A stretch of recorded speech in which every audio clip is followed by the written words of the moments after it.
leçon de ce soir, ce n'est ni moi, ni l'auteur, ni l'éditeur, mais plutôt l'enfant qui est le bouquin. Nous espérons que chacun de vous l'a déjà entre sa main pour pouvoir bien interroger Guillaume tout à l'heure. Je m'en vais tout de suite vous présenter l'auteur de cet opus, Monsieur Guillaume Manjolo.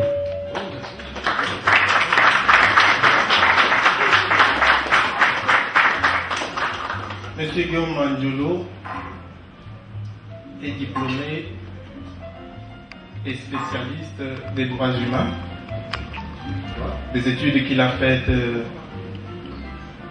dans l'Académie de Louvain, donc Faculté Saint-Louis, Université catholique de Louvain et Faculté Notre-Dame de Namur.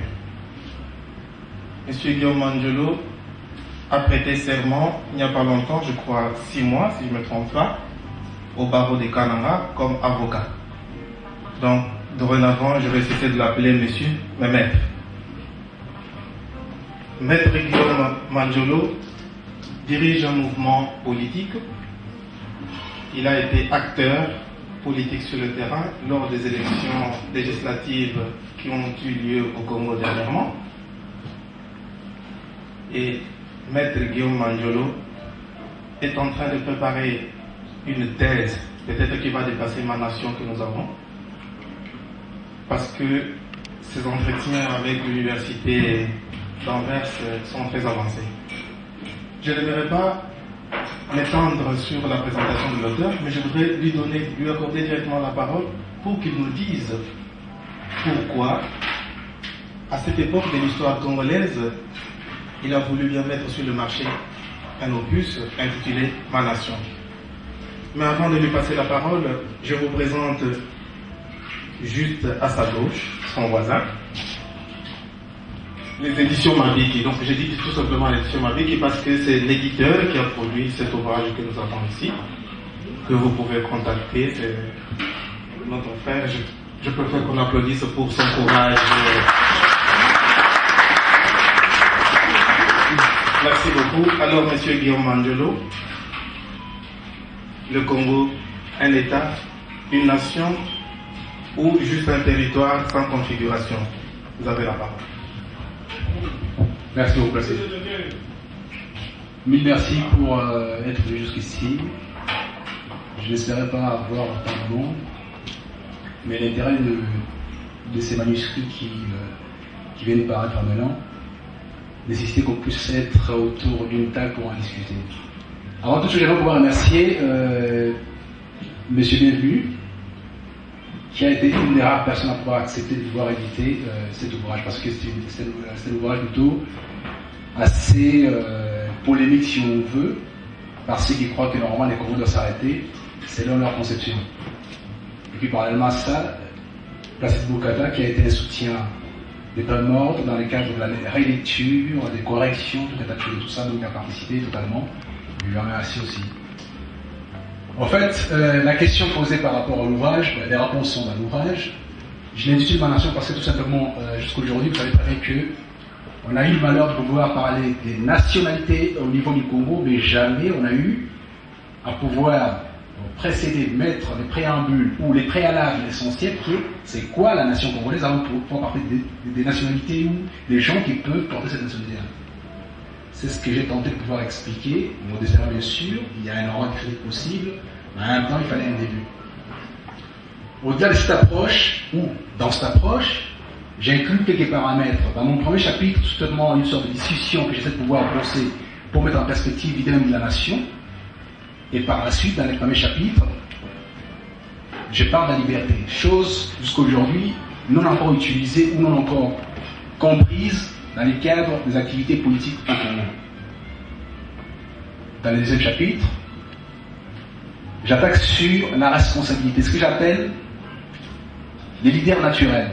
Qui peut aujourd'hui prétendre dire qu'il peut gérer nos destins tout simplement au motif qu'il aurait les capacités de pouvoir les faire? Je tente de pouvoir donner des pistes de solutions, ce qui est mon deuxième pilier. Et le troisième chapitre parle du soldat congolais. Ce n'est pas le sens simple du soldat, c'est lui qui prendrait les armes qui irait faire la guerre, c'est pas ça du tout.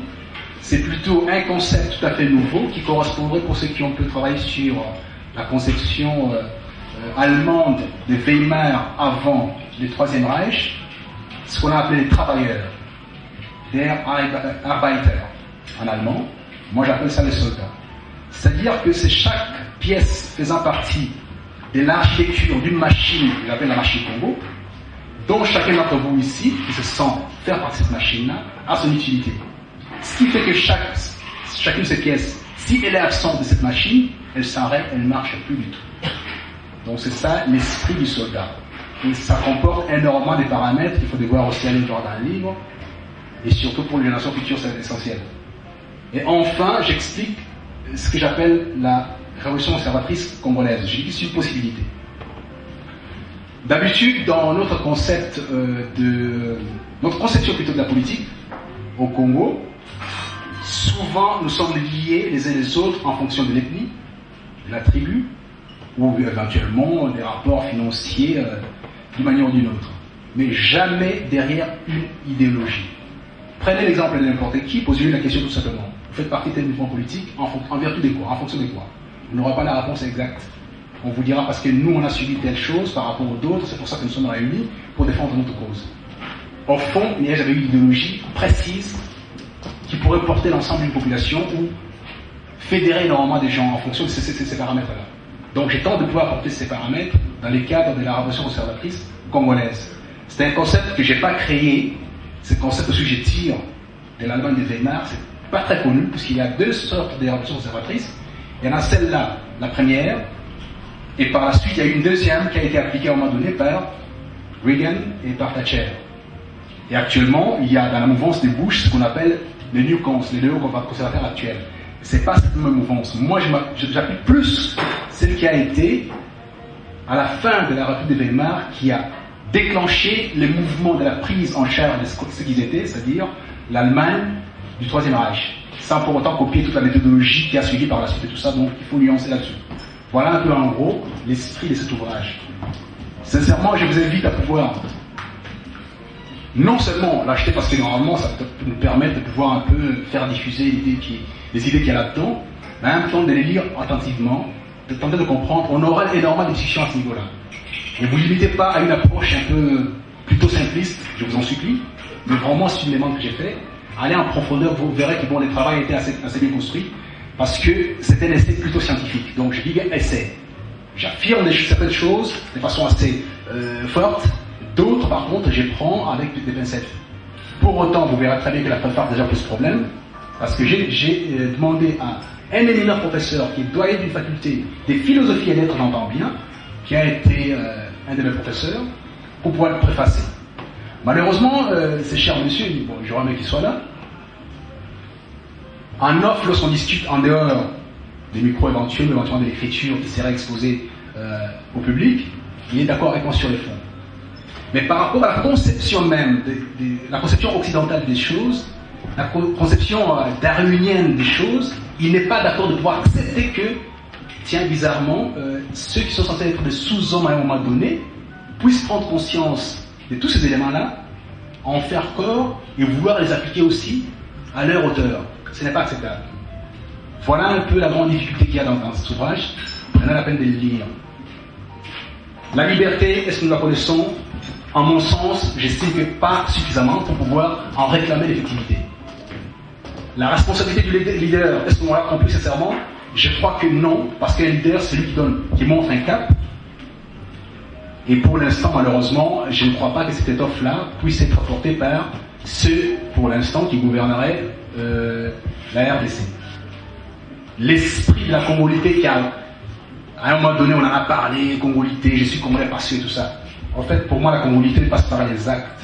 Si l'acte posé doit participer à ce que la machine ne s'arrête pas, alors je dis que vous êtes congolais. Mais par contre, si chacun de vos actes, chaque matin que vous vous levez, vous posez un acte, et que cet acte est supposé pouvoir détourner, je ne sais pas moi, un petit don qui devait servir aux gens qui habiteraient à Massina, éventuellement un petit enfant qui serait du côté de Kassangoulou, et que cette seringue-là ne soit pas arrivée de votre fait, et que ça puisse entraîner la mort, vous n'êtes pas congolais. Peu importe que vos parents soient congolais depuis X temps et tout ça, c'est pas ça mon problème. Mon problème, ce sont les actes posés par chaque congolais est-ce que ça participe à l'évolution du Congo ou pas? Et c'est là que vous vous dites que vous êtes effectivement congolais. Voilà un peu mon approche des choses. Au-delà de ça, je refuse la qualité d'homme avant la qualité de congolais. Je suis congolais avant d'être un homme. Or, si je suis seulement un simple homme, sans être congolais, donc je ne suis rien. C'est un peu complexe, mais c'est ce logisme qui doit normalement prévaloir avant toute autre chose. Dès lors que je discute avec quelqu'un, il dirait oui, mais vous êtes différent par rapport aux autres. Non, non, je ne suis pas différent par rapport aux autres, je suis congolais avant d'être un homme. Puisque la qualité d'homme ne peut pas me protéger de quoi que ce soit. Mais par contre, la qualité de congolais me donne un aspect, une perspective qui me permet de pouvoir discuter en tant qu'homme par la suite. Voilà un peu comment est-ce que je construis ces idées-là par rapport à la nation. Donc, on ne vous trompe pas, vous avez pour une fois une possibilité. Et croyez-moi, j'ai fait énormément de recherches pour voir si on avait déjà touché ces sujets-là. Malheureusement, tout ce qui a gouverné les activités politiques aujourd'hui, pour l'essentiel, c'était l'émotion, les sentiments, les accointances, la corruption, entre parenthèses et tout ça, mais jamais l'idée au sens où je l'entends. Jamais la nation au sens où moi je l'entends. Ce qui fait que l'instinct de prédation dont je suis en train de parler doit prévaloir pour l'essentiel. Pensez devenir prédateur, on verra comment vous vous respecter. Mais si vous êtes là à quémander, matin, midi, soir, aidez-nous, nous sommes pauvres, nous souffrons, c'est pas possible, on ne va pas s'en sortir. C'est très malheureux. Je ne peux pas rentrer dans cette démarche-là. Ces livres pourraient sortir depuis très longtemps, tout simplement parce qu'il y a des gens qui étaient prêts à pouvoir les sortir, mais ils m'imposaient de pouvoir changer le moment des choses. J'ai dit non. J'ai longtemps tombé sur un frère comme lui, qui a accepté tel quel qu'il sorte, et j'assume totalement la paternité de cet ouvrage-là. Voyez-vous, j'étais en train de lire dernièrement les livres de Madame Eva Joly, qui a été juge en France, dans l'affaire Elf, entre parenthèses, vous vous en souvenez encore. Cette fameuse dame nous dit que normalement l'économie du monde tourne à peu près avec 60 trillions de dollars par an. C'est-à-dire 60 000 milliards de dollars par an. Sur cette somme, il y a à peu près 15 trillions, donc 15 000 milliards de dollars par an qui sortent des pays pauvres par évasion fiscale, par corruption, tout un tas de choses, tout ça, tous les mécanismes de pillage. Pour tous les pays du tiers-monde en général. Sur les 15 000 milliards en question, il y aurait entre 2 000 milliards et 3 000 milliards et demi qui sortiraient seulement du Congo. C'est pas moi qui le dis, ce sont des programmes par rapport à une enquête faite par la Banque mondiale à l'époque où votre vue c'était encore à la tête, qui sort ça. Tout cet argent se trouve dans les paradis fiscaux. Aujourd'hui, c'est connu de tous. Donc l'intérêt maintenant de la prédation internationale, c'est-à-dire ceux qui gèrent le monde avec l'esprit darwinien, que je respecte par ailleurs, parce qu'ils nous appartiennent de faire la même chose, si on n'est pas capable de pouvoir le faire, alors on se tait. Leur intérêt, c'est de pouvoir nous faire croire que vous êtes tellement pauvres, on doit vous aider. Vous nous aidez avec quoi? J'ai été aux élections, j'y ai participé, donc je peux parler concrètement de ce qui se passe sur le terrain. On a bénéficié d'à peu près, au total, aux alentours de 500 à 570 millions de dollars pour mettre sur pied ces élections, ces fameuses élections. Alors, si on considère que nous sortons de notre pays à peu près 3 trillions de dollars par an, 3 000 milliards de dollars par an, et qu'en contrepartie, on nous reverse une misère de 500 millions de dollars pour nous dire qu'on nous a tellement aidés par rapport